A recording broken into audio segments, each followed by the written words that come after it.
Hi, I'm Mark Creager, President of the American Heart Association. Hi, I'm Kim Williams, President of the American College of Cardiology. We're here in London at a meeting of our sister society, the European Society of Cardiology, and it's been a terrific meeting. There's been a great number of outstanding and very informative, late-breaking clinical trials that I think is, I'm sure you would agree, Kim, is extremely valuable to cardiovascular practitioners and physicians in general. What were some of the highlights for you? Well, the overall meeting has been spectacular. It's very high-level science and very applicable to the bedside. Yeah. And so folks will be very excited to see what works and what doesn't work. I was actually pleased to be part of a session as a co-chair and invited by ESC to look at their hotline sessions. There was one that really dealt a lot with myocardial infarction, specifically about remodeling. And there were 5 different approaches that unfortunately turned out that didn't do much. But it's good to know that there are some things that probably shouldn't be really pursued much more. One of them was actually the prompt trial presented by Greg Stone, with the concept being, let's pace the dysfunctional area of a myocardial infarction so that it has early activation, has less afterload, and won't remodel badly. Unfortunately, it didn't work.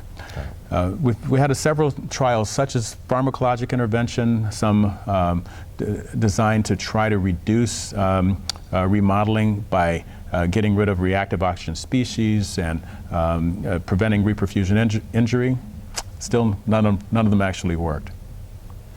Well, negative trials are important, though. It certainly informs us. And if we don't do the trials, we don't realize that some really compelling hypotheses have not been proven correct. That's right. So I learned a lot from those trials as well. Indeed. But there were a couple wins for electrophysiology, and these were in Hotline 2.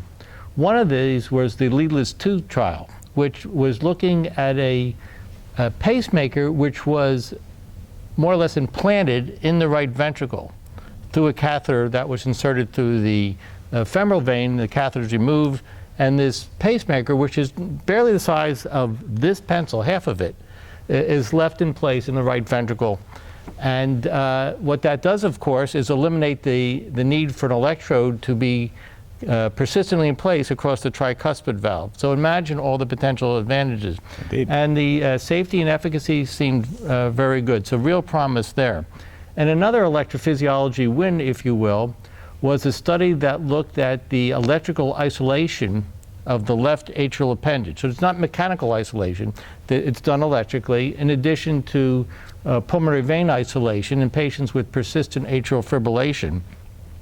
And in that trial, the group that got the electrical isolation of the left atrial appendage had less recurrent persistent, less recurrent atrial fibrillation. Indeed. Yeah, so that was important. Of course, the underpinnings of that is there still will be a need for anticoagulation therapy in those patients because some of that group still did have recurrent atrial fibrillation. Indeed. So that was a good one. Another interesting group of trials came forth at Hotline 3.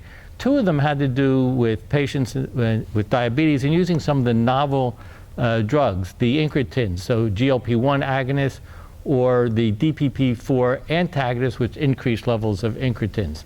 And in each of these trials, they were really looking at whether these agents caused harm or increased risk of adverse cardiovascular events in patients who had diabetes and cardiovascular disease. And the good news is that they didn't increase the risk of these adverse events or the incidence of congestive heart failure. And you'll remember, Kim, recently the FDA added labeling to non-steroidal anti-inflammatory drugs, warning us of the increased risk of adverse cardiovascular events in patients who take these chronically.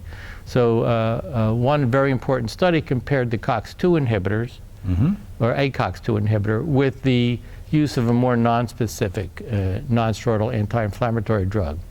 And there was really no difference in adverse effects between those 2 groups. And actually there was a lower risk of adverse events among patients who are at high risk for these events, lower than we might have anticipated. Well, that's good news because they're certainly widely utilized. They are, and as we've both discussed recently, we need to make sure that our patients are aware of the possible problems with these drugs, so they don't get them or don't take them for too long a period. And you know, if I can go on, because there's another interesting group of trials and a hotline session that had to do with high blood pressure.